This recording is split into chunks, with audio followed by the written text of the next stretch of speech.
मेरे प्यारे बच्चे, आज का संदेश कुछ खास है। इसे ध्यान से सुनना मेरे बच्चे। मेरे बच्चे, कुछ फैसलों में ना मेरे बच्चे वक्त पर छोड़ दो। जिन फैसलों को हम वक्त पर छोड़ देते हैं ना, वह फैसले बहुत सही होते हैं मेरे बच्चे। और जिन फैसलों को हम बहुत जल्दबाजी में करते हैं ना, तो वह जाने अनजाने हमसे गलत हो जाते हैं बच्चे। तो जो चीज़ें वक्त पर हो वह सही होती है, और जो बुरा समय है ना तुम्हारा, वह भी खत्म हो जाएगा। चिंता मत करो बच्चे, बस मैं उसी में लगा हुआ हूँ, उसी में योजना बना रहा हूँ। तुम्हारे लिए कैसे और क्या करना है, और वह तुम्हारे सामने प्रत्यक्ष रूप में हो जाएगा। तुम चिंता मत करो और सुनो, जो तुम मुझे चंदन का टीका लगाते हो ना, तो मेरे माथे से ही ना थोड़ा सा टीका लेकर अपने माथे पर लगाया करो बच्चे। ऐसा किया करो, तुम देखना, तुम्हें ना बहुत अच्छा महसूस होगा। तुम्हारा दिमाग हमेशा ठंडा रहेगा। और सुनो बच्चे, कविता है, तुम बहुत अच्छी लिखते हो ना। कविता तो तुम इतनी अच्छी लिखते हो कि क्या बताऊं। तुम ना जब कविता लिखकर मुझे सुनाते हो कि साईं देखो मैंने आपके लिए कविता लिखी है, तो मुझे बहुत अच्छा लगता है बच्चे।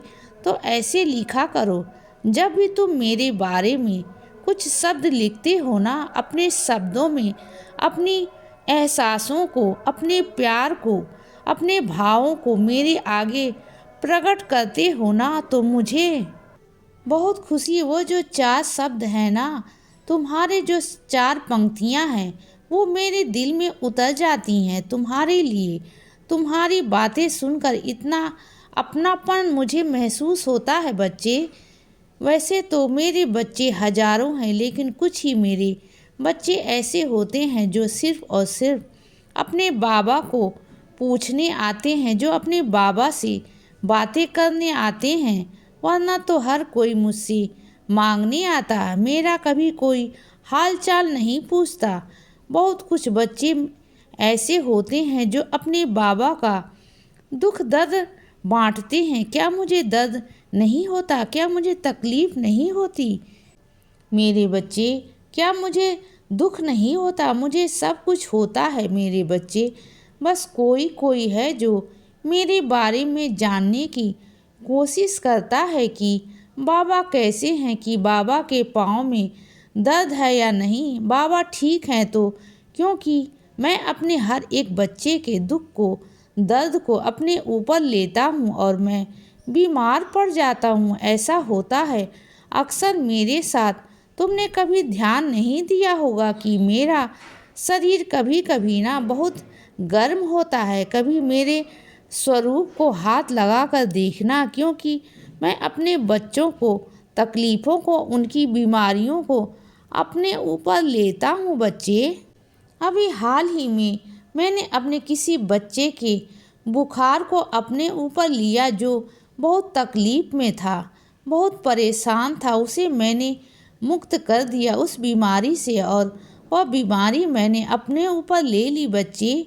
मेरे बच्चे, अब मैं बहुत परेशान हूँ, लेकिन तुम मेरे लिए चिंता मत हो। तुम्हारा बाबा ना, मैं सब ठीक हो जाऊँगा। जैसे तुम मेरी उदी लेते हो ना, इसी तरीके से मेरी उदी मुझे चाय में डालकर पिला देना, तुम्हारा बाबा ठीक हो जाएगा। और सुनो बच्चे, वैसे तुम जाने कहीं और वाले थे, लेकिन आओगे तुम मेरे पास। आज तुम महादेव के दर्शन करोगे।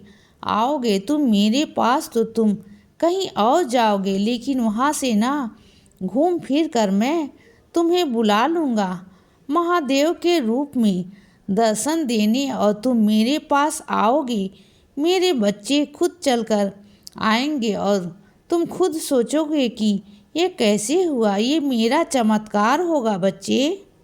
यह मेरी लीला होगी कि मैं तुम्हें ढेर सारा आशीर्वाद अपने पास बुलाऊंगा। और सुनो, तुम्हें खाना भी पीना भी छोड़ दिया, यह सोच कर कि तुम्हारा जो मोटापा है वो कम हो जाएगा तो ऐसा नहीं होता मेरे बच्चे, बल्कि तुम्हें और कमजोरी आएगी। तो ऐसा मत करो, बिल्कुल भी मत करो। अगर तुम्हें अपना मोटापा कम करना है ना तो व्यायाम करो, सुबह उठकर सैर करने जाओ। हाँ, मानता हूँ कि सुबह ठंड होती है, सुबह अंधेरा होता है, तो यह चीज़ देखो, जब थोड़ा बहुत दिन निकल जाए और रास्ते में चहल पहल हो जाए, कुछ लोग रास्ते में आना शुरू हो जाए, सुनसान न हो, तो उस वक्त सैर करने निकल जाया करो बच्चे। अगर जो हो सके तो व्यायाम करना बहुत अच्छा होता है मेरे बच्चे। तो व्यायाम करो और खाने पर ना रोक टोक मत लगाया करो। देखो, जैसे तली भुनी चीज़ें होती हैं ना, वो नहीं खानी, लेकिन जो खाना होता है ना, दाल रोटी हरी सब्जी, यह तुम खा सकते हो। इन सब में रोक टोक मत लगाया करो बच्चे।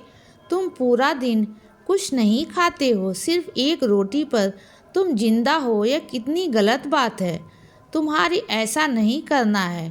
तुम अपने आप को सजा नहीं दे सकते हो, और इसी कारण तुम्हारा ना मुझ में अब मन नहीं लगता, तुम्हारा ध्यान जाता है, क्योंकि तुम ना अपने खाने पीने का ध्यान नहीं देते हो, और फिर तुम्हें कमजोरी लगती है। तो यह सब मत किया करो, बिल्कुल भी मत करना।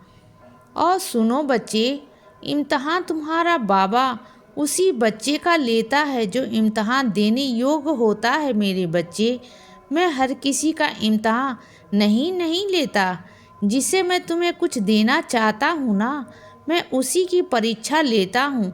जो बच्चे मेरे चरणों में आ जाते हैं, जिन्हें मैं अपना बना लेता हूँ ना, बस उसी बच्चे से इम्तहान देते हैं जो मुझ पर विश्वास करते हैं। वरना मैं हर किसी का इम्तहान नहीं लेता, बिल्कुल भी नहीं लेता मेरे बच्चे। और सुनो, तुम्हारे लफ्ज़ों तक कुछ बातें आती हैं और आते आते रुक जाती हैं। किसी से तुम बहुत दिनों से कुछ बात कहना चाहते हो बच्चे, लेकिन कहते कहते रुक जाते हो कि पता नहीं सामने वाला हाँ कहेगा ना कहेगा, क्या करेगा, यह सोचते हो। देखो, वैसे तो बात की बात है ना मेरे बच्चे की, वह क्या कहेगा क्या नहीं कहेगा, लेकिन तुम्हें जो तुम्हारे मन में बात है वो कह दो। जो तुम्हारे लफ्ज़ों तक आती है ना, वो तुम्हारी आवाज़ के द्वारा उस सामने वाले तक पहुंच जानी चाहिए मेरे बच्चे। इसीलिए बच्चे, सदा खुश रहो और हमेशा मुस्कुराते रहो। मेरा आशीर्वाद हमेशा तुम्हारे साथ है बच्चे। अब सुबह हो गई है मेरे बच्चे, सुप्रभात।